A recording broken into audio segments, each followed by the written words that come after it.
Morning everyone, आप सभी का स्वागत है मेरे इस यूट्यूब चैनल पे। दोस्तों, आज की इस वीडियो के अंदर मैं आपको बीपीएससी टीआरई 1, 2, 3 के अंदर फ्रांस की क्रांति से कौन कौन से क्वेश्चन आए हैं ये दिखाऊंगा और एक नया चैप्टर पढ़ाऊंगा जो कि मोस्ट इंपोर्टेंट रहने वाला है। इस चैप्टर से बहुत सारे क्वेश्चन पेपर में पूछे जाते हैं। ये देखो आप क्वेश्चन, ये देखो आप क्वेश्चन जो इस चैप्टर से पूछे गए हैं। ये देखो आप क्वेश्चन, ये देखिए आप क्वेश्चन, ये देखिए, ये देखिए। तो बहुत सारे ऐसे क्वेश्चन हैं। इससे पहले मैं थोड़ी सी अपने बारे में जानकारी दे देता हूँ। मेरा नाम चंद्रशेखर है। मैं क्लास 12th के अंदर 94.4% लेके आया था और अपनी बादली विधानसभा के अंदर टॉपर था। और उसके बाद फिर मैंने बच्चों को पढ़ाना स्टार्ट किया। सबसे पहले मैं खुद 94.4% लेके आया, उसके बाद फिर मैंने बच्चों को पढ़ाना स्टार्ट किया। आप देखिए मेरे मार्क्स हिस्ट्री के अंदर 97 है, ज्योग्राफी के अंदर 95 है, पोल साइंस के अंदर 96 है, सोशियोलॉजी के अंदर 89 है, हिंदी के अंदर 95 है। पहले मैंने किया, फिर मैंने बच्चों को पढ़ाया। मेरे बच्चे जो मेरे से पढ़ के आए हैं वो 98, 96, 94 ऐसे बहुत सारे बच्चे, जैसे 97 ऐसे बहुत सारे बच्चे जो मेरे से पढ़े हैं और मेरे से ज़्यादा नंबर लेके आए हैं। जैसे देखिए 96, 95, 95 हजारों बच्चे अभी तक मेरे से पढ़ चुके हैं ऑफलाइन। 99, 97, 97, 97, 95, 94, ये देखिए 94, 93, 93। लेकिन ये सब अभी तक जो भी था सब ऑफलाइन हुआ करता था। मैं पहली बार आप लोगों के लिए बीपीएससी क्लास ऑनलाइन ले रहा हूँ। आई होप कि आपको जो भी मैं कंटेंट प्रोवाइड करवा रहा हूँ ये आपको यूजफुल तो लग ही रहा होगा, साथ के साथ आपको कॉन्फिडेंस आ रहा हो कि जो इस टीचर ने हमें पढ़ाया है, जो कंटेंट इसने हमें दिया है, उसको पढ़ के इस बार तो हम सिलेक्शन ले ही लेंगे। ये देखो दोस्तों, और देखो 95 स्टूडेंट के, 91, 90, ये मैं क्लास 12 का स्कोर दिखा रहा हूँ। क्लास 6, 7, 8, 9 का नहीं दिखा रहा, क्लास 12 का रिजल्ट है दोस्तों। ये सब टॉपर हैं मेरे से पढ़ के। देख लिए कोचिंग सेंटर का नाम topper classes bye Shekhar sir, teacher का नाम देखो शेखर सर। दोस्तों, आई होप कि थोड़ा सा विश्वास आपको जरूर हुआ होगा। इससे पहले मैं केंद्रीय विद्यालय में टीजीटी एसएसटी की पोस्ट पे पढ़ा रहा था। ये मेरी वहां की फोटो जब मैं केवी में पढ़ाया करता था। ये मॉर्निंग असेंबली की फोटो, ये क्लास की फोटो है दोस्तों। ये मेरी अब की फोटो है जब मैं टीजीटी एसएसटी की पोस्ट पे खुद काम कर रहा हूँ एक अच्छे संस्थान के अंदर। ये मेरी अभी की फोटो दोस्तों। चलिए अब हम वीडियो को स्टार्ट करते हैं दोस्तों, नहीं तो वीडियो बहुत लेंथी हो जाएगी। ये हमारा चैप्टर फ्रांस की क्रांति। ये चैप्टर क्लास 9 की एनसीईआरटी एससीईआरटी दोनों में दे रखा है और बहुत सारे क्वेश्चन यहाँ से हर साल पूछे जाते हैं। मैंने आपको क्वेश्चन दिखाए।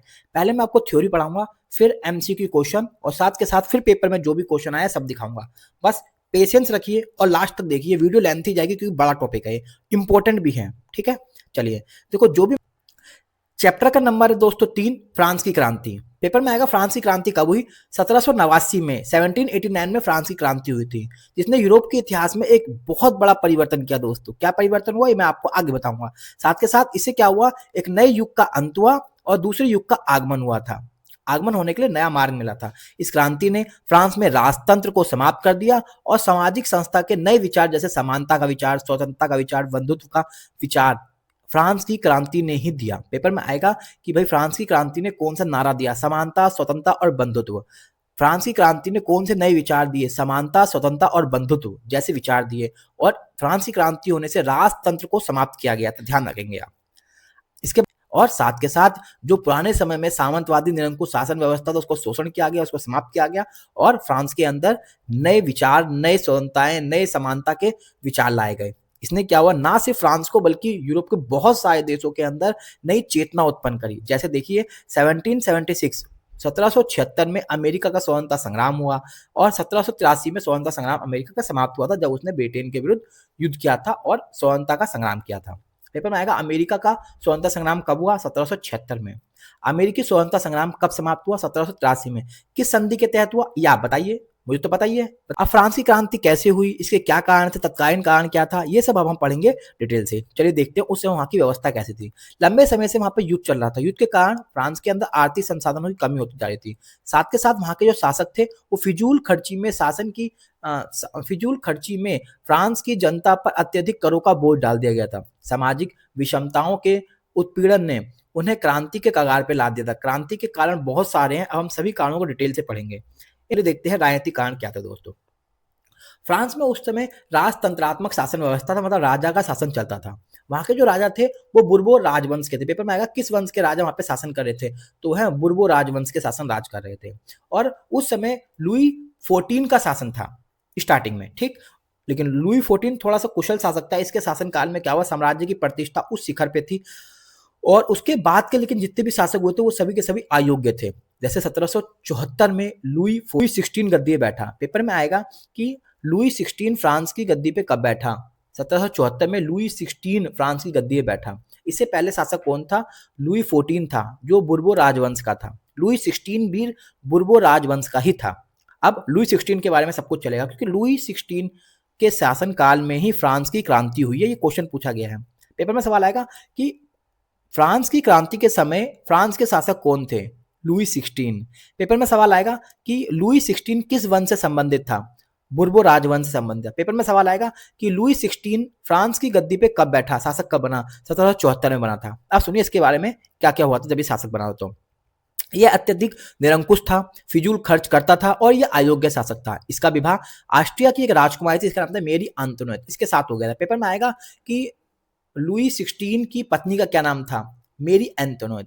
ये कहाँ की शासकीय रानी थी या कहाँ की रहने वाली थी, ऑस्ट्रिया की राजकुमारी थी मेरी एंटोनेट, ये उसकी बीवी थी। याद करेंगे आप इसको, ठीक, पेपर में पूछा जाता है।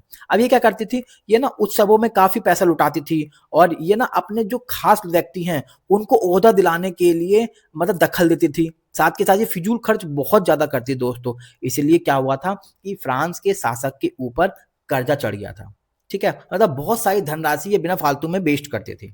अब आगे चलते हैं। लुई 16 के शासनकाल में अमेरिका के 13 उपनिवेशों को ब्रिटेन से आजाद कराने में फ्रांस पर 10 अरब लिब्रे की मुद्रा का मतलब उसके बाद कर्ज चढ़ गया था। अब देखो पेपर में क्या आएगा आपका कि भाई लिब्रे क्या है, तो लिब्रे फ्रांस की मुद्रा का नाम है, पहला क्वेश्चन। दूसरा, जब अमेरिका का स्वतंत्रता संग्राम हुआ था तो उस समय फ्रांस ने अमेरिका की हेल्प की थी ब्रिटेन से आज़ाद करवाने में और आज़ाद करवा भी दिया था। लेकिन फ्रांस पे पहले से ही आर्थिक स्थिति खराब थी और जब फ्रांस ने अमेरिका को हेल्प की थी तो उस समय 10 अरब लिब्रे, लिब्रे वहाँ की मुद्रा का नाम है, उतना डॉलर, उतना पैसा या उतना कर्ज उसके ऊपर और चढ़ गया था क्योंकि आर्थिक मदद की इसने, सैनिक रूप से मदद की, वहाँ पे संसाधन उपलब्ध करवाए, हथियार उपलब्ध करवाए, तो 10 अरब लिब्रे का और इसके ऊपर कर्जा चढ़ गया था अमेरिका को आज़ाद करवाने में ब्रिटेन से। ये ध्यान रखेंगे। तो निरंकुश राजतंत्र पर नियंत्रण का अभाव था। यद्यपि स्टेट जनरल, जिसको संसदीय संस्था भी कहा जाता है, पेपर में आया संसदीय संस्था क्या थी, स्टेट जनरल। स्टेट जनरल क्या थी, वहां की संसदीय संस्था थी। लेकिन राजा की निरंकुशता का उदाहरण हमें इस बात से पता चलता है कि भाई 1614 में एक मीटिंग हुई थी। 1614 के बाद कोई भी स्टेट जनरल की मीटिंग नहीं होती 175 सालों तक। अब सुनिए, एक बार मीटिंग कर रहे फिर 175 साल तक कोई मीटिंग, कोई बैठक नहीं हो रही है। लुई 14 की निरंकुशता इस बात से पता चलता है कि वह कहता था कि मैं ही राज्य हूं, आई एम द स्टेट।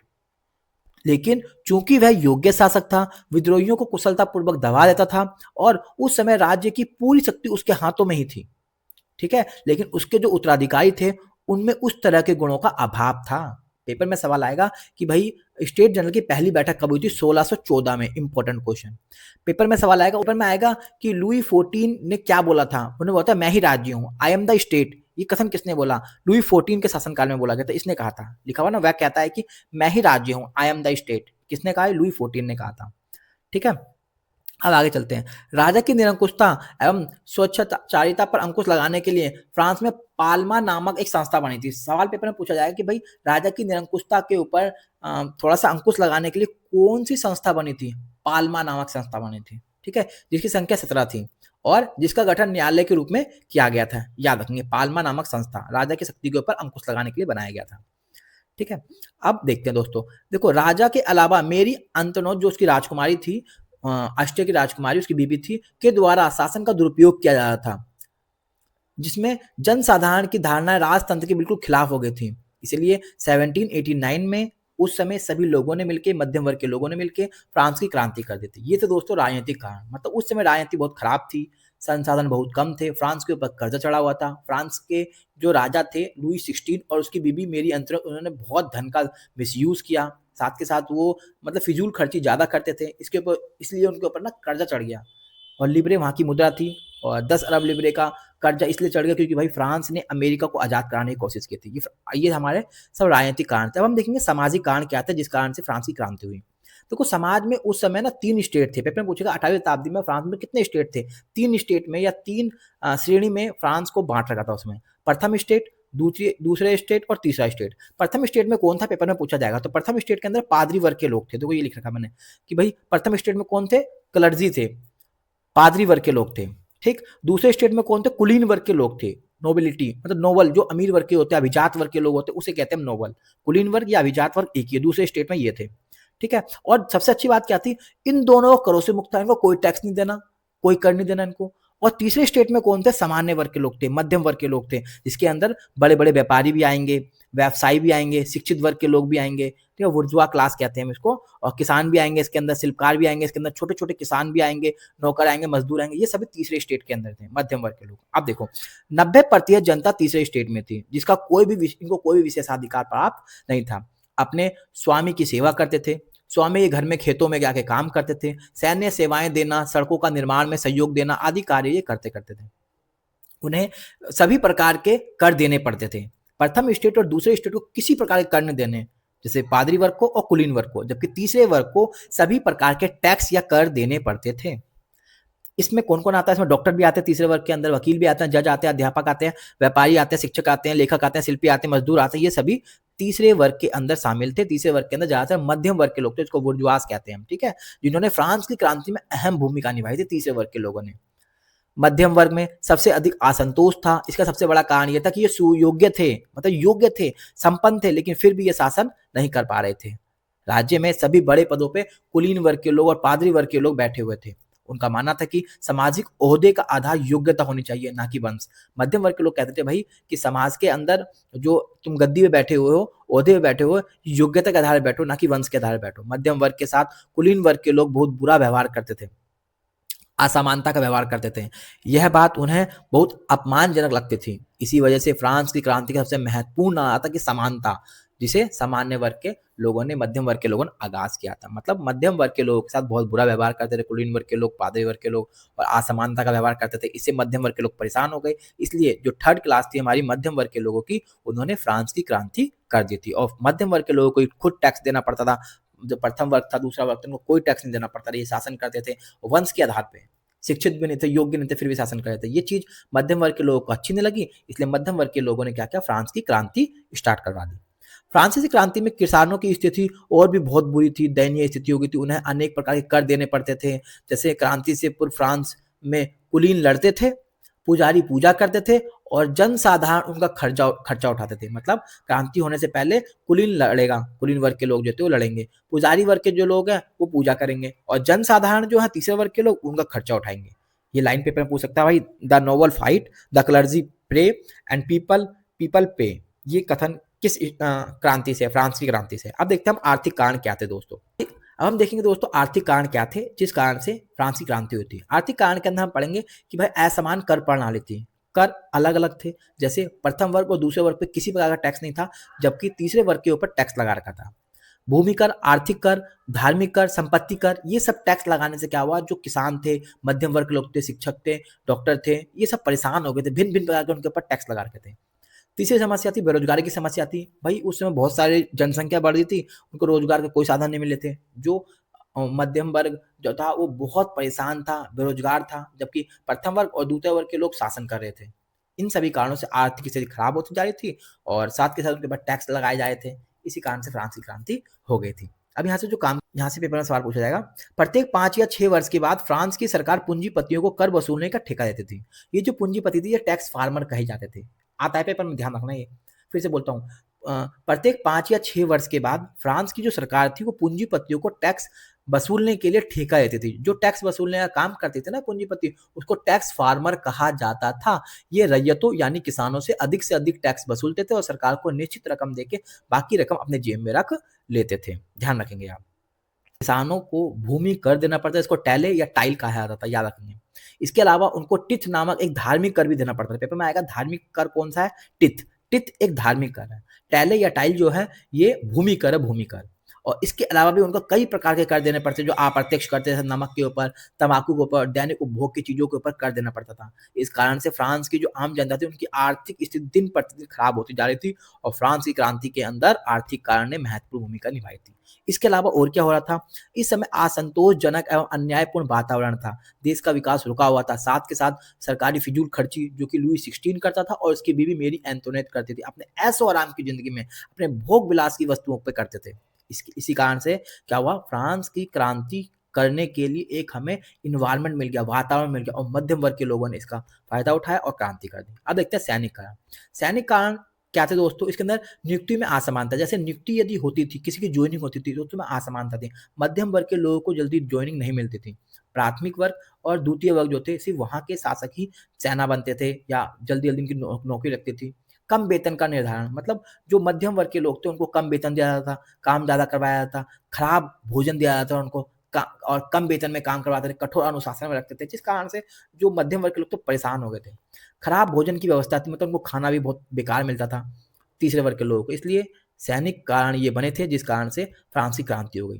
व्यक्तिगत एवं धार्मिक कारण, देखो इसके अंदर हम क्या पढ़ेंगे कि भाई उस समय जो व्यक्तिगत पर्सनली जो कारण है और जो रिलीजियस कारण है, जैसे उस समय व्यक्तियों को भाषण देने की, लिखने की और विचार की स्वतंत्रता का अभाव था, मतलब उनको भाषण दे सकते हो, कुछ लिख नहीं सकते, अपने विचार को प्रकट नहीं कर सकते, इन सभी का भी अभाव था, इसीलिए फ्रांस की क्रांति की गई। धार्मिक स्वतंत्रता का अभाव था, मतलब अपनी इच्छा से किसी धर्म को मान नहीं सकते, पूजा पाठ नहीं कर सकते, जो राज्य ने थोपा से हमें उन्हें मानना पड़ता था, इस कारण से फ्रांस की क्रांति की गई।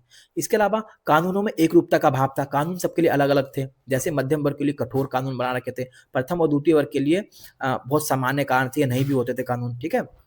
इन सभी कारणों से फ्रांस की जनता परेशान हो गई। उन्होंने व्यक्तिगत और धार्मिक कारणों की वजह से फ्रांस की क्रांति कर दी। जैसे देखिए, आप कुछ कुछ बातें बताता हूँ मैं आपको। देखो, राजा या उसका कोई भी जो आदमी था, किसी भी प्रकार से गिरफ्तार कर सकता था किसी भी व्यक्ति को। इसके लिए फ्रांस में बिना अभियोग के गिरफ्तारी वारंट होता था, जिसे जिसे लेटर्स द कैचेट कहा जाता था। पेपर में आएगा कि भाई लेटर द कैचेस क्या होता था। तो राजा या उसका कोई भी आदमी किसी भी व्यक्ति को गिरफ्तार कर सकता था। इसके लिए फ्रांस में बिना अभियोग के गिरफ्तारी वारंट होता था, जिसको लेटर्स द कैचेट कहा जाता था। ठीक है, याद करेंगे इसको आप। बौद्धिक कारण, ठीक है, बौद्धिक कारण के अंदर हम ये देखेंगे कि कई सारे ऐसे मध्यम वर्ग के लोग थे जिन्होंने क्रांति की। जो शिक्षित वर्ग के थे, उन्होंने तत्कालीन उस समय की राजनीतिक व्यवस्था, सामाजिक व्यवस्था, आर्थिक व्यवस्था, धार्मिक दोषों, इन सभी का पर्दाफाश किया और साथ के साथ उन्होंने लोगों के अंदर आक्रोश की भावना पैदा करी। उसके अंदर कुछ बुद्धिजीवी थे, जैसे फ्रांस के अंदर फ्रांसीसी बुद्धिजीवियों ने फ्रांस में बौद्धिक आंदोलन का सूत्रपात किया, जैसे मोंटेस्क्यू एक व्यक्ति था जो ये था, इसने किताब लिखी थी, शक्ति पृथक्करण का सिद्धांत दिया था। दूसरा वोल्टेयर, ये थे वोल्टेयर, इन्होंने भी फ्रांसी क्रांति में महत्वपूर्ण भूमिका निभाई थी। तीसरे है रूसो ने भी फ्रांसी क्रांति में महत्वपूर्ण भूमिका निभाई थी, ये थे हमारे रूसो। ठीक है, ये सारे बुद्धिजीवी थे, बौद्धिक थे। पेपर में यहाँ सवाल आया हुआ है, मैं आपको दिखाऊंगा। ठीक है, उसके बाद देखो, मोंटेस्क्यू ने अपनी किताब लिखी थी विधि की आत्मा, the spirit of law. Paper में आएगा विधि की आत्मा किताब किसने लिखी? विधि की आत्मा मोंटेस्क्यू ने लिखी, इसी को स्पिरिट ऑफ लॉ कहते हैं। पेपर में आएगा स्पिरिट ऑफ लॉ वाली किताब किसने लिखी? मोंटेस्क्यू ने। ये किताब का नाम देगा, बोलेगा किसने लिखा? मोंटेस्क्यू ने लिखा, वोल्टेयर ने लिखा, रूसो ने लिखा। इस किताब के अंदर इन्होंने क्या बताया? इनमें सरकार के जो 3 अंग होते हैं, कार्यपालिका, विधायिका, न्यायपालिका, उनके अलग अलग रखने के विषय में बताया गया। शक्ति का पृथक्करण किया गया, भाई जो कार्यपालिका है, विधायिका है, न्यायपालिका, इनकी शक्ति को बंटवारा कर रखा है, ये बताया गया। पेपर में आएगा शक्ति के बंटवारे का सिद्धांत किसने दिया? मोंटेस्क्यू ने। उस किताब का नाम क्या था? द स्पिरिट ऑफ लॉ, याद रखेंगे आप। ठीक, उसके बाद क्या रखना है आपको? शक्ति पृथक्करण का सिद्धांत का पालन किया था या पोषण किया था? वोल्टेयर ने चर्च, समाज और राजतंत्र के दोषों का पर्दाफाश किया। पेपर में आएगा चर्च, समाज और राजतंत्र के दोषों का पर्दाफाश किसने किया? वोल्टेयर ने किया था। ठीक है, लेकिन वह जनतंत्र का पक्षधर नहीं था, जनतंत्र को मानता नहीं था। तथापि राजतंत्र प्रजा हित में होना चाहिए, इसका प्रबल समर्थक था। मोंटेस्क्यू और वोल्टेयर सुधार चाहते थे, परंतु रूसो पूर्ण परिवर्तन चाहता था। मोंटेस्क्यू और वोल्टेयर सुधार चाहते हैं, लेकिन रूसो पूरी तरह से परिवर्तन चाहता है। और याद रखेंगे आप, रूसो ने एक किताब लिखी थी जिसको सोशल कॉन्ट्रास्ट कहते हैं, हिंदी में सामाजिक संविदा कहते हैं। पेपर में आएगा सामाजिक संविदा किताब किसने लिखी? रूसो ने लिखी। सोशल कॉन्ट्रास्ट किताब किसने लिखी? रूसो ने लिखी थी। राज्य को व्यक्ति के द्वारा निर्मित संस्था और सामान्य इच्छा, जनरल विल को संप्रभु माना इसने। पेपर में आएगा जनरल विल की अवधारणा किसने दी? रूसो ने दी थी। ठीक है, याद रखेंगे, इंपॉर्टेंट है। दिसरो ने किताब लिखी, इसका नाम है बृहद ज्ञानकोश, एनसाइक्लोपीडिया। किताब किसने लिखी? दिदरो ने लिखी। देखो यहाँ से बहुत सारी चीज़ बता दी मैंने आपको। पेपर में पूछा जाएगा शक्ति पृथक्करण का सिद्धांत किसने दिया? पेपर में पूछेगा कि सोशल कॉन्ट्रैस्ट किताब किसने लिखी? पेपर में आएगा जनरल विल या सामान्य इच्छा का सिद्धांत किसने दिया? पेपर में आएगा बृहद ज्ञान कोश इनसाइक्लोपीडिया किताब किसने लिखी? दिदरो ने। याद रखेंगे आप, ठीक है। इसके अलावा फ्रांस में उस समय जो क्रांति हुई थी उस समय कई सारे वहाँ पे अर्थशास्त्री थे, जैसे क्वेजनो और तुर्गो। ये दोनों अर्थशास्त्री थे। उस समय समाज में आर्थिक और शोषण, आर्थिक व्यवस्था को नियंत्रण करते थे ये लोग, ठीक है। और मुफ्त व्यापार का समर्थन किया इन्होंने। विदेशी घटनाओं का भी प्रभाव पड़ा था। जैसे पेपर में आएगा कि भाई इंग्लैंड की गोरखपुर क्रांति कब हुई थी? 1688 में हुई थी। ये इंग्लैंड की महान क्रांति है, ग्लोरियस रिवॉल्यूशन भी कहलाती है। उसका भी प्रभाव पड़ रहा था फ्रांसीसी क्रांति के अंदर, ठीक है। दूसरा क्या है? अमेरिका का स्वतंत्रता संग्राम हुआ था। अमेरिका का स्वतंत्रता संग्राम का भी फ्रांस की क्रांति के ऊपर महत्वपूर्ण प्रभाव पड़ा था। क्यों? क्योंकि लाफायते एक व्यक्ति था, इसके नेतृत्व में फ्रांसीसी सेना ने इंग्लैंड के विरुद्ध लड़ाई की थी अमेरिका को स्वतंत्र करवाने के लिए, और गणतांत्रिक शासन की स्थापना की अमेरिका के अंदर। पहला देश था जहाँ पे गणतंत्र की स्थापना हुई थी। लाफायते एक व्यक्ति था, इसके नेतृत्व में फ्रांस की सेना अमेरिका के स्वतंत्रता संग्राम में गई थी और लड़ी थी, और इंग्लैंड से उसको आजाद दिलवाया अमेरिका को। लाफायते याद रखेंगे आप, ठीक है। फ्रांस की जनता के लिए प्रेरणा का कार्य किया। साथ के साथ इससे क्या हुआ? इससे अत्यधिक धन का व्यय, फ्रांस की आर्थिक स्थिति बहुत खराब हो गई थी। इसे संभालने के लिए अब क्या हुआ? असंभव बन गया था। इसीलिए फ्रांस की क्रांति तत्कालीन कारण बन गया, ठीक है। अब टेनिस कोर्ट की शपथ पेपर में आया था। टेनिस कोर्ट की शपथ किस चीज से है? तो टेनिस कोर्ट की जो शपथ है ये फ्रांस की क्रांति से संबंधित है। कब हुई शपथ, कैसे हुई, सब बताऊंगा मैं आपको। सुनिए अब यहाँ से बहुत सारे फैक्ट हैं जो पेपर में पूछे जाते हैं। ध्यान से वीडियो को देखिए और सुनिए। हम पढ़ें क्रांति का घटनाक्रम क्या था। 1789 को लुई 14 ने धन की आवश्यकता हुई इसको, तो धन की आवश्यकता को पूरा करने के लिए 5 मई 1789 को उसने स्टेट जनरल की मीटिंग बुलाई। पेपर में आएगा कि धन की आवश्यकता को पूरा करने के लिए स्टेट जनरल की बैठक कब बुलाई गई थी? स्टेट जनरल की बैठक 5 मई 1789 को बिठाई गई थी। जब धन की आवश्यकता को पूरा करने के लिए स्टेट जनरल की मीटिंग या बैठक बुलाई गई थी, उस समय शासक कौन थे? लुई 16 था। कब उठाई गई थी बैठक? 5 मई 1789 को। इस बैठक के अंदर प्रथम स्टेट और दूसरे स्टेट से 300 प्रतिनिधि आए हुए थे, जबकि तीसरे स्टेट से 600 प्रतिनिधियों ने भाग लिया था। तीसरे स्टेट के लोगों ने एक डिमांड करी कि भाई लोकतांत्रिक सिद्धांत को अपनाओ, और उसको अपनाकर सभी प्रतिनिधियों के लिए मत देने का अधिकार की मांग की। लेकिन राजा ने इसकी बात को डिनाई कर दिया, मना कर दिया, अस्वीकृत कर दिया। तभी तीसरे स्टेट के लोगों को गुस्सा आ गया। उन्होंने विरोध जताते हुए वहां से बाहर निकल गए, और 20 जून को उन्होंने सभी के सभी एकजुट हो गए, और एकजुट होकर उन्होंने क्या किया? तीसरे स्टेट के लोगों ने टेनिस कोर्ट में जाके शपथ ली। ये है टेनिस कोर्ट।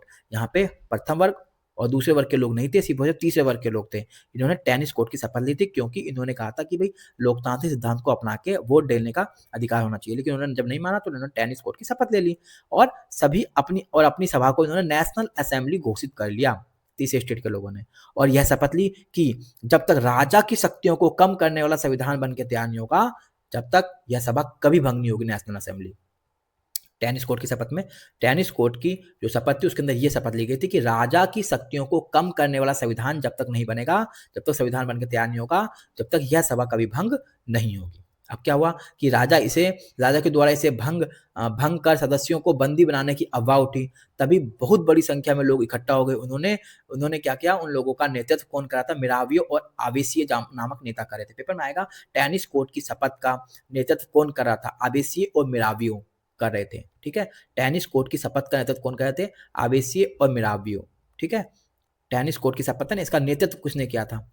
आवेसिये और मिरावियो ने किया था। ध्यान रखेंगे, ये है वो, मिरावियो और ओवेसिये ने किया था। तीसरे वर्ग के लोग थे इसके अंदर सारे। अब आगे चलते हैं।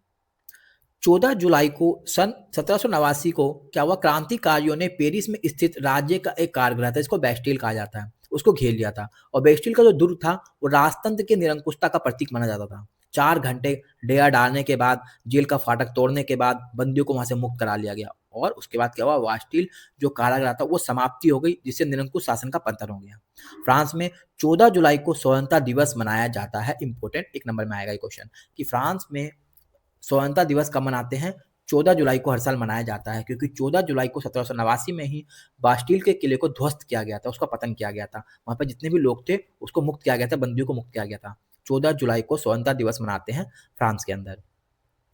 14 जुलाई 1789 के बाद फ्रांस में जो लुई 16 था वो नामात्र का राजा रह गया था, क्योंकि अब कानून बनाने वाली संस्था नेशनल असेंबली बन गई थी, वो अधिनियम बनाने लगी थी। इसी सभा ने 27 अगस्त 1789 को मानव और नागरिकों के लिए अधिकार the declaration of the right of man and citizen को स्वीकार किया। पेपर में आएगा मानव और नागरिकों का अधिकार कब स्वीकार किया गया? 27 अगस्त 1789 को नेशनल असेंबली के द्वारा किया गया था।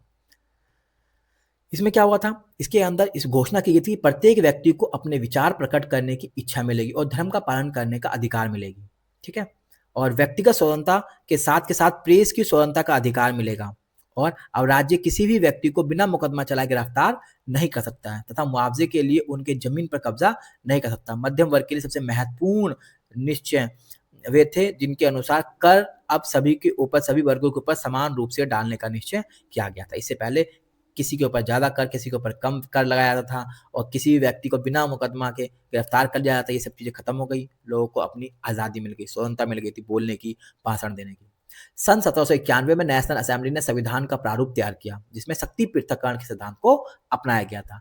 फ्रांस में संवैधानिक राजतंत्र की स्थापना हुई। यहाँ पे फ्रांस के अंदर 1791 में संवैधानिक राजतंत्र बना है। पहले निरंकुश राजतंत्र था, राजा अपनी अपनी चाहता, लेकिन अब यहाँ पे संविधान के हिसाब से राजतंत्र चलेगा 1791 के बाद से। लुई 16 ने नए संविधान को अब मान लिया, परंतु मिरावियों की मृत्यु के पश्चात देश में हिंसक विद्रोह दोबारा शुरू हो गया और विदेशों में भी कुलीन वर्ग के लोगों के द्वारा संविधान का विरोध किया जाने लगा। फिर क्या हुआ? उस समय सभी नागरिकों को मतदान का अधिकार भी नहीं मिला था। नेशनल असेंबली का चुनाव भी अप्रत्यक्ष रूप से किया जाना था।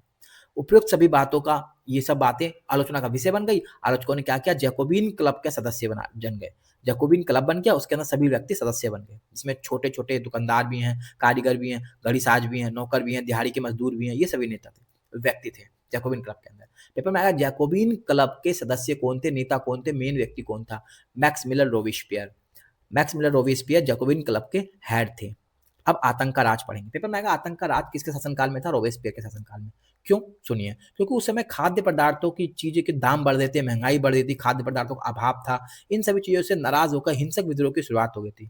आतंक राज्य की स्थापित किया गया था। आतंक राज्य रोबेस्पियर के शासनकाल में हुआ था। 14 महीने में लगभग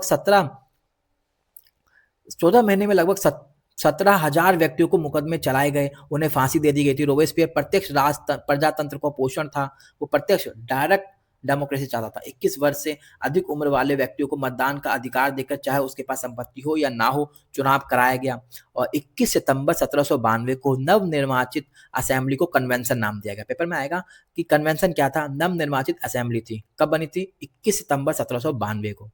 और राजा की शक्ति को समाप्त कर दिया गया था और देशद्रोह के अपराध में लुई 16 पर मुकदमा चलाया गया और 21 जनवरी 1793 में उन्हें फांसी दे दी गई। पेपर में आएगा कि भाई लुई 16 को फांसी कब दी गई? 21 जनवरी 1793 को। कैसे? देशद्रोह के अपराध में, देशद्रोह का उसके ऊपर आरोप लगाया गया, अपराध के मुकदमे में उसको 21 जनवरी 1793 को फांसी दे दी गई थी। और उसकी बीबी जिसका नाम था मेरी एंटोनेट, कुछ दिनों के बाद उसका भी यही असर हुआ, उसको भी फांसी चढ़ा दी गई थी। ठीक है, ये भी लाइन इंपॉर्टेंट है, ये लाइन भी मोस्ट इंपॉर्टेंट है। रोबेस्पियर के द्वारा जो स्थापित शासन था उसको आतंक राज कहा जाता है। ठीक है, जो 1793 में अपने उत्कर्ष पे था। कन्वेंशन के द्वारा राष्ट्र की एकमात्र भाषा फ्रेंच को घोषित किया था। वहां की एकमात्र भाषा क्या थी? फ्रेंच। साथ के साथ राष्ट्र का उस समय नया कैलेंडर बना जो कि 22 सितंबर 1792 को लागू किया गया था। इन सभी को रोबेस्पियर ने सर्वोच्च सत्ता का प्रतिष्ठा के रूप में स्थापित किया था, परंतु ये अस्थायी सिद्ध हुए। उनकी हिंसात्मक कार्रवाइयों की वजह से विशेष न्यायालय ने जुलाई 1794 में उसे मृत्युदंड दे दिया। 1794 में रोबेस्पियर को मृत्युदंड दे दिया था। क्यों? क्योंकि उसने हिंसात्मक कार्रवाई की। विशेष न्यायालय ने उसे 1794 में मृत्युदंड दे दिया। उसके बाद 1795 में नया संविधान बनाया गया जिसमें फ्रांस में गणतांत्रिक शासन की शुरुआत हुई। देखो अब 1795 में नया संविधान बना, इसके तहत फ्रांस को गणतांत्रिक शासन की शुरुआत हो गई। यहाँ पे आगे चलकर नेपोलियन बोनापार्ट ने स्वयं को इस गणराज्य का प्रधान घोषित कर लिया और विधि संहिता लागू कर दी। सुधार कार्यों में तत्कालीन फ्रांस के उत्थान में काफी सहयोग दिया। उसके बाद धीरे धीरे 1795 के बाद फ्रांस का उत्थान होना स्टार्ट हो गया। अब हम पढ़ेंगे कि इस क्रांति के परिणाम क्या हुए। तो पुरातन व्यवस्था का अंत हुआ। फ्रांस की क्रांति से क्या हुआ? वहां की पुरातन व्यवस्था, जो पुरानी व्यवस्था थी, उसको समाप्त कर दिया गया और नए युग का जन्म दिया। इस नए युग के अंदर समानता, स्वतंत्रता और बंधुत्व चीजों को प्रोत्साहन दिया गया। दूसरा, धर्मनिरपेक्ष राज्य की स्थापना हुई। इस क्रांति से पहले क्या था? वहां पे हर व्यक्ति को सिर्फ एक ही धर्म को मानना पड़ता था। अब क्या हुआ? लेकिन राज्य को धर्म से अलग कर दिया गया, जिसको धर्मनिरपेक्ष राज्य कहा जाता है। हर व्यक्ति अब किसी भी धर्म को अपना सकता है। जनतंत्र की स्थापना हुई, मतलब डेमोक्रेसी की स्थापना हुई। देवी अधिकार के सिद्धांत को समाप्त किया गया और जनतंत्र मतलब डेमोक्रेसी की स्थापना की गई। व्यक्ति की महत्व बढ़ गया व्यक्ति का। पहली बार व्यक्ति के महत्व पर बल दिया गया। नागरिकों को मौलिक अधिकार दिए गए। मौलिक अधिकारों और साथ ही मौलिक कर्तव्यों की घोषणा की गई। समाजवाद प्रारंभ हुआ धीरे धीरे, ठीक। और धीरे धीरे क्या हुआ, व्यापार और वाणिज्य में भी वृद्धि होने लगी फ्रांस की क्रांति होने के बाद। कई प्रकार के जो टैक्स थे, कर थे, उनको हटा दिया गया, जिससे वाणिज्य और व्यापार का काफी विकास हुआ। यही कारण था कि 19वीं सेंचुरी में व्यापार फ्रांस जो था इंग्लैंड के बाद दूसरे स्थान पर आ गया था व्यापार करने के मामले में। सबसे इंपॉर्टेंट, दास प्रथा का उन्मूलन किया गया था। क्रांति ने फ्रांस में दास व्यवस्था का उन्मूलन किया था। 1794 में कन्वेंशन ने दास मुक्ति कानून पारित किया। पेपर में आएगा दास मुक्ति कानून कब पारित किया, 1794 में, 1794 में। लेकिन आगे चलकर नेपोलियन ने इसको समाप्त कर दिया। फिर 1848 में अंतिम रूप से फ्रांसीसी उपनिवेशों से दास प्रथा का अंत किया गया था। पेपर में अंतिम दास व्यवस्था कब खत्म हुई थी, 1848 में फ्रांस से। 1848 में दास व्यवस्था खत्म हुई थी, ठीक। सरकार पर शिक्षा का उत्तरदायित्व आ गया। सरकार अब शिक्षा के ऊपर पैसा खर्च करने लगी। राष्ट्रीय कैलेंडर बना था, मैंने बताया था आपको, लागू किया गया था। राष्ट्रीय कैलेंडर का नाम याद करेंगे आप, बुरमेयर या थर्मीडोर था, ये रखा गया, ठीक। महिला के आंदोलन होने लगे थे। महिला भी काफी प्रेरित हो गई थी। फ्रांस में समाज में परिवर्तन लाने में महत्वपूर्ण उद्देश्य था। महिलाओं का भी महत्वपूर्ण भूमिका थी इसमें। द ओलंपिस द गूज, ये एक महिला थी। इसने the society of revolutionary and Republican women नामक संस्था बनाई थी। पेपर में सवाल आएगा कि भाई ओलंपिस द गूज ने कौन सी संस्था बनाई थी, the society of revolutionary and Republican women नामक संस्था किसने बनाई, ओलंपिस द गूज ने। ये एक महत्वपूर्ण महिला थी जिसने महिलाओं की आवाज को उठाया। और फिर क्या हुआ दोस्तों, सन 1946 में फ्रांस के अंदर महिलाओं को मत का अधिकार दिया गया। उससे पहले महिलाओं को मत का अधिकार नहीं था। 1946 में फ्रांस की महिलाओं को वोट का अधिकार दिया गया।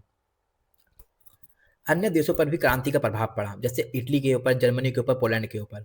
नेपोलियन फ्रांस में सुधार के कार्यों को करते हुए अपने विजय अभियान के दौरान जब वो इटली, जर्मनी आदि देशों पहुंचा तो वहां की जनता ने क्रांति का अग्रदूत कहकर उसका स्वागत किया। पेपर में आया क्रांति का अग्रदूत किसे कहा गया, नेपोलियन बोनापार्ट को।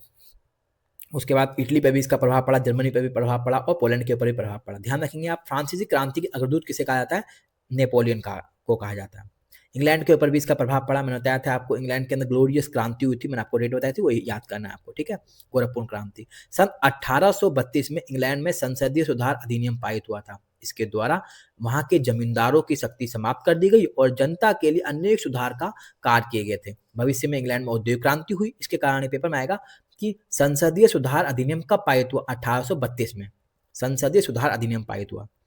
क्रांति का स्वरूप क्या था दोस्तों, क्रांति का अगर हम स्वरूप की बात करें तो फ्रांस की जो क्रांति थी मध्य वर्गीय क्रांति थी, बुर्जुआज क्रांति थी, ठीक है। 1789 में फ्रांसीसी क्रांति हुई थी जो मध्यम वर्गीय क्रांति थी। फ्रांस की क्रांति में के अनेक कारण थे, परंतु मध्यम वर्ग के अंदर असंतोष था। मध्यम वर्ग के लोगों ने जन चेतना को जागृत किया था लोगों के अंदर और इस क्रांति को जन्म दिया था। जितने भी दार्शनिक थे जिन्होंने बौद्धिक चेतना जगाई थी सभी मध्यम वर्ग के ही थे। क्रांति के अधिकांश नेता मध्यम वर्ग के थे जिन्होंने इस क्रांति को संचालन किया था। यह सच है कि भाई मजदूर और किसानों ने मिलकर क्रांति को सफल बनाया था, लेकिन आप ये भी ध्यान रखें जितने भी बौद्धिक लोग थे उन्होंने ही इस क्रांति को सफल बनाया था, जितने भी मध्यम वर्ग के लोग थे। 4 अगस्त 1789 को जब नेशनल असेंबली के द्वारा सामंतवाद की समाप्ति हुई। पेपर में आया सामंतवाद की समाप्ति कब हुई, 4 अगस्त 1789 को सामंतवाद की समाप्ति हुई थी। इस क्रांति का नारा क्या था, समानता, स्वतंत्रता और बंधुत्व का नारा फ्रांस की क्रांति ने हमें दिया था, जो कि अब पूरे विश्व के अंदर माना जाता है। साथ के साथ ये भी याद रखना, 1789 से लेकर 1815 तक शासन पर मध्यम वर्ग का अधिकार हो गया। जैकोबिन क्लब ने आतंक का राज्य स्थापित किया था। मैक्स मिलर रोबेस्पियर इसका नेता थे, उनको फांसी पर चढ़ा दिया गया था, ठीक है। और उसके बाद आपको ये ध्यान रखना दोस्तों, फाइनली 1789 में जो फ्रांसीसी क्रांति हुई थी इसने हमें समानता, स्वतंत्रता और बंधुत्व की नींव दी। साथ के साथ मानव अधिकारों की रक्षा हुई और यूरोप के अन्य देशों में भी इस तरह के विचारों को सूत्रपात हुआ, मतलब इस तरह के विचार उभर के सामने आए। अब हम इस चैप्टर से बनने वाले कुछ इंपॉर्टेंट क्वेश्चन देखेंगे। जैसे फ्रांस की क्रांति कब हुई थी, तो इसका आंसर होगा बी 1789 में। नेक्स्ट क्वेश्चन, बास्टील का पतन कब हुआ था, इसका आंसर होगा सी 14 जुलाई 1789 को। नेक्स्ट क्वेश्चन, प्रथम स्टेट में कौन आते थे, प्रथम स्टेट के अंदर, इसका आंसर होगा सी पादरी वर्ग के लोग प्रथम स्टेट में आते थे। नेक्स्ट क्वेश्चन, दूसरे स्टेट में कौन आते थे, तो इसका आंसर होगा सी कुलीन वर्ग के लोग दूसरे स्टेट के अंदर आते थे। नेक्स्ट क्वेश्चन, तीसरे स्टेट में कौन आते थे, तो पादरी तो है नहीं, कुलीन है नहीं, इसका आंसर होगा डी न्यायाधीश। जो न्यायाधीश थे ये तीसरे स्टेट के अंदर आते थे। किसान मजदूर तो थे ही थे लेकिन न्यायाधीश भी थे। अगला क्वेश्चन है वोल्टेयर क्या था, तो वोल्टेयर एक लेखक था, तो इसका आंसर होगा सी लेखक। रूसो किस सिद्धांत का समर्थक था, समाजवाद, शक्ति पृथक्करण, हाँ बी इसका आंसर होगा जनता की इच्छा, जनरल विल। मॉन्टेस्क्यू ने कौन सी किताब लिखी? तो मॉन्टेस्क्यू ने विधि की आत्मा, द स्पिरिट ऑफ लॉ नामक किताब लिखी थी, जिसके अंदर इन्होंने शक्ति पृथक्करण का सिद्धांत दिया था। नेक्स्ट क्वेश्चन है, फ्रांस की राजक्रांति के समय वहां का राजा कौन था? तो फ्रांस की क्रांति के समय वहां के राजा लुई 16 थे, इसका आंसर होगा सी। फ्रांस में स्वतंत्रता दिवस कब मनाते हैं? फ्रांस में स्वतंत्रता दिवस 14 जुलाई को मनाया था, क्योंकि 14 जुलाई 1789 को बास्टील के किले का पतन किया गया था। Next question, fill in the blanks के माध्यम से अब मैं आपकी रिवीजन करवाऊंगा, कुछ क्वेश्चन आपसे भी पूछूंगा यहाँ। लुई 16 सन डैश में फ्रांस की गद्दी पे बैठा? तो लुई 16 1774 में फ्रांस की गद्दी पे बैठा था। नेक्स्ट क्वेश्चन, डैश लुई 16 की पत्नी थी? ऑस्ट्रिया की राजकुमारी मेरी एंटोनेट जो थी वो लुई 16 की पत्नी थी। फ्रांस की संसदीय संस्था का क्या नाम था? बताइए अब आप, ये क्वेश्चन आपके लिए है। वैसे इसका आंसर होगा स्टेट जनरल। संसदीय संस्था को स्टेट जनरल कहते थे। ठेका पर पैसे वसूलने वाले या टैक्स वसूलने वाले पूंजीपतियों को क्या कहा जाता था? बताइए अब आप इसका आंसर। इसका आंसर होगा टैक्स फार्मर। जो टैक्स फार्मर थे वो ठेके पर टैक्स वसूलने का या पैसे वसूलने का काम करते थे, पूंजीपति वर्ग के लोग थे। डैश के सिद्धांत की स्थापना मॉन्टेस्क्यू ने की? शक्ति पृथक्करण के सिद्धांत को मॉन्टेस्क्यू ने दिया था। डैश डैश डैश की पुस्तक सामाजिक संविदा है, रूसो की पुस्तक थी सामाजिक संविदा। 27 अगस्त 1789 को फ्रांस की नेशनल असेंबली ने डैश की घोषणा की? बताइए, इंपॉर्टेंट क्वेश्चन है ये। यहाँ पे आएगा मानव और नागरिकों के अधिकार की घोषणा 27 अगस्त 1789 को की गई थी। जैकोबिन क्लब के नेता कौन थे? Max Miller Robespierre. दास प्रथा का अंतिम रूप से उन्मूलन कब किया था? 1848 में किया गया था। Important question. फ्रांसीसी महिलाओं को मतदान का अधिकार, वोटिंग राइट्स कब मिला था अंतिम रूप से? 1946 में मिला था, उसके बाद भारत आजाद हुआ था। ये थे दोस्तों कुछ इंपॉर्टेंट क्वेश्चन जो मैंने आपको बताए। बाकी जो भी मैंने आपको ये थ्योरी पढ़ाई है, इस थ्योरी के अंदर से जो ये बॉक्स बना रखे हैं इसको आप नोट डाउन कर लीजिए, इसके नोट्स बना लीजिए। बस पेपर में यही सवाल आते हैं, इसके अलावा और कुछ भी नहीं। बाकी अंडरस्टैंडिंग बना के याद कर लीजिए, ठीक है, पढ़ लीजिए, समझ बना लीजिए इस चैप्टर के प्रति। चैप्टर इंपॉर्टेंट था, थोड़ी वीडियो लेंथी बनी, लेकिन जो भी मैंने आपको कंटेंट दिया है ये जेन्युइन है, विश्वास मानिए और पढ़िए, पेपर में आपको यहीं से मिलेगा। वीडियो अच्छी लगी, इन्फॉर्मेटिव लगी, आपको मेरी मेहनत अच्छी लग रही है तो वीडियो को लाइक करें, चैनल को सब्सक्राइब करें। धन्यवाद।